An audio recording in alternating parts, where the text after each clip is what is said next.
Hello everyone, it's Sandra and welcome to today's video. Today we're talking all about a new foundation that I've been testing over the last couple of weeks, and it's the new foundation from Dior. It's the new Dior Forever Skin Multi-Use Foundation Stick. And spoiler alert, I really love it. I have done a couple of YouTube shorts. I've talked about it a little bit on my Instagram. So I'm excited to dive a little bit deeper in this video, show you how I like to apply it, show you how it wears throughout the day. Now, I'm not a big foundation stick lover. There are very few that I have liked over the years, namely the Tom Ford foundation stick and the Merit one.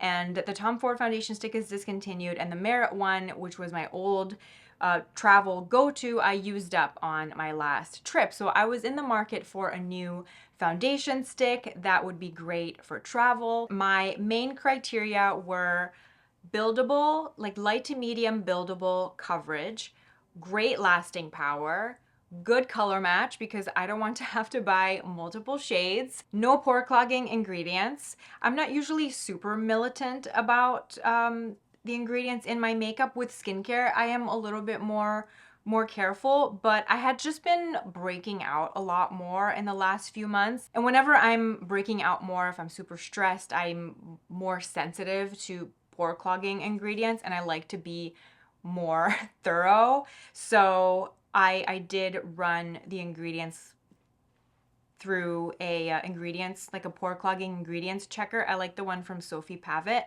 the Sofie Pavitt ingredients checker. I'll link it below. So this passed the test. There are no pore clogging ingredients according to the Sofie Pavitt pore clogging ingredients checker. So that was, another tick off the list. And bonus, if it looks really beautiful. That's always a plus. If I'm splurging for luxury makeup, I like it to look beautiful. I like it to be visually appealing when I'm picking it up to do my makeup every day. So this really fit the criteria. The price point fell within the range of a luxury foundation product at $52. It wasn't mind-blowing crazy like the $150 new Tom Ford. I will do a price comparison with other foundation sticks later on. So that's the little checklist I went through in my brain that enabled me to make this purchasing decision. All right, my friends, good morning. I am really excited to do a foundation review. Let's put this foundation on. First things first, I love the packaging. I think it's really elegant. It feels nice in the hand. It's not too heavy, but it's also not too light. It's just enough substance.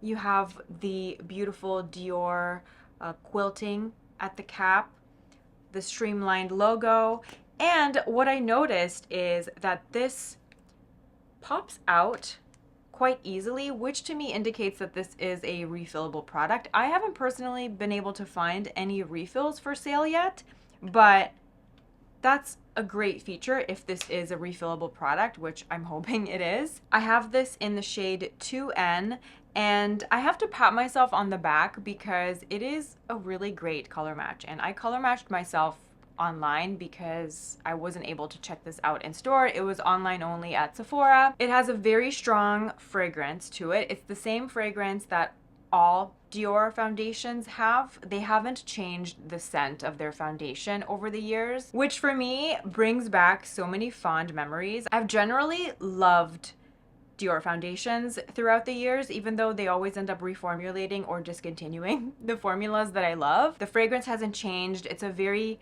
clean floral scent. It just reminds me of being in my early 20s, first getting into luxury makeup, saving up my shopper's optimum points and splurging on a Dior foundation. So it's very nostalgic. It really taps into my beauty blogger nostalgia days. So for me, the fragrance is not a negative, but if you are somebody that is more sensitive to fragrances, more averse to scents and products, do keep in mind that this is a very fragrance product. You can still smell it on your face after you put it on, and it doesn't dissipate for maybe 30, 45 minutes, up to an hour, sometimes depending on how sensitive your nose is. So just keep that in mind. That is one of the main cons to this formula, I think. Other than that, this is such a beautiful foundation. It glides on with ease. and it's very, very easy to blend. So I like to just swipe it all over my face, and then you can use a brush or a damp sponge. I have enjoyed both. I do find that with a brush, I get a bit more coverage, but I most of the time prefer to use a damp sponge because this just really marries the product with the skin, and I get a more natural result. But see how easy that was to blend? It is effortless. It's not streaky. It has this beautiful, soft blurring quality to it. If you struggle with dry patches, a lot of surface dehydration, you might find that this clings to those areas a little bit. Most foundations will cling to those areas because this is it's a stick foundation. Even though they claim it has 24 hours of moisture, blah, blah, blah, it's still a stick foundation. The water content just isn't there, so it's not going to be hydrating. So you might want to exfoliate or really, really hydrate your skin beforehand. I didn't have to adjust my skincare routine at all for it though, which I really appreciate. I'm wearing my Allies of Skin sunscreen underneath, which has been my go-to, but I've also tried it with the Skin 1004 Centella sunscreen that I also love to use under makeup, so it has worked well over both of those. That's how quick and easy this foundation was to apply. This is my favorite way of applying it. I like to just do a light layer of it. You can build it up and add coverage. I just personally don't do full coverage during the day. If I'm just getting ready for work, I'm going about my day, I like my skin to look really, really natural, and I like it to look good up close in real life as I go about my day. And I find that no matter the products that I use, the more stuff I layer on, the more makeup-y my skin looks, and my skin just doesn't take to makeup as well as it used to when I was younger. The older that I'm getting, you know, as my skin is changing, the lighter my makeup has become. It looks very natural on the skin. It's the kind of makeup that looks good in real life, and it wears beautifully throughout the day. Let me put on the rest of my makeup and we'll chat more about my experience with this foundation in a little bit.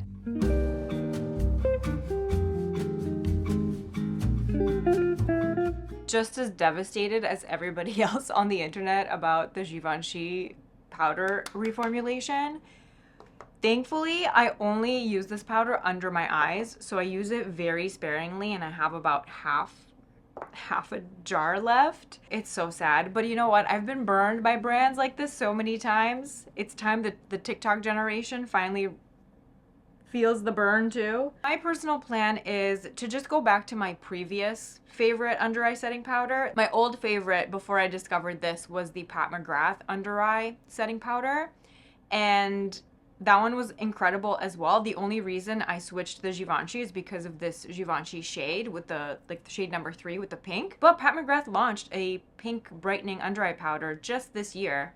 So I personally am planning to just switch to that once I'm done with the Givenchy, but at the rate that I'm going, this is probably gonna last me another year. And maybe, who knows, maybe Givenchy will bring back their old formula by then. I also have a mini. I'm not panicking yet. I've got a backup plan. Cream blush. This is Milk Makeup Enigma. The color is really, really gorgeous. And I've been loving this brush. This is the Refer AA01. I like to just keep this clean and use it to blend out the edges of my face makeup. It's a great multi-purpose blending brush. Fresh, natural, such a wonderful everyday base. And for me, this checks all the boxes. This is exactly what I wanted from this foundation. I wanted a foundation stick that would be easy to travel with, that can get me through every day, that wears nicely throughout the day, that has light to medium coverage, that is buildable, and that is a great shade match, because shade matching can be half the battle sometimes. I did take you along with me so you can see how the foundation wears. It's been about four and a half hours. I just finished eating some lunch. I wiped the bagel, cream cheese, and tomato off my face because you do not need to see that. Foundation is still looking and feeling great. I am looking a tiny little bit more shiny through the T-zone. It is a very, very hot and humid day. I don't feel the need to blot. I look a little bit more shiny on camera just because the sun just came out, so it's shining brightly on my face. But I think it looks really good. Everything is still looking really fresh. Nothing is breaking up, and I will check in with you in a little bit. I'm probably going to have to blot it in a couple of hours. Hello friends, this is a 6-hour check-in. We are shiny. I'm going to blot. It still hasn't broken up or anything, but this is the point in which I usually need a little blot, and I'm not using fancy blotting sheets or anything. I'm just using a napkin. It's steamy out there. When I was testing this foundation stick 2 weeks ago, the weather was really nice and mild, not humid, just perfect, and I didn't get quite as shiny, but it's nice that the weather changed up a little bit because it gives me the opportunity to test it on my skin under different conditions. Greetings from the grocery store parking lot. This feels like an old school Sandra makeup review because yeah, I used to film in my car and do foundation check-ins back in the day. So this is 8 hours and my skin is looking great. I mean, I don't feel self-conscious about my skin. It feels like I'm wearing nothing. The lighter my base application is, the better things tend to wear and look throughout the day. Maybe because there isn't such a discrepancy between the makeup and my natural skin. The foundation claims to last for 24 hours. I would not recommend wearing foundation for 24 hours, but for my personal needs, for my personal routines, this is a great everyday foundation. It definitely wears well for me, and I'm definitely comfortable having it on all day. If I would go home and get ready for an evening out, I probably would redo my base makeup. I don't usually like to wear the same foundation for during the day and in the evening. I would usually just do a nice cleanse, a nice moisturizer, and then apply a more, I don't know, evening foundation, something like Giorgio Armani Luminous Silk.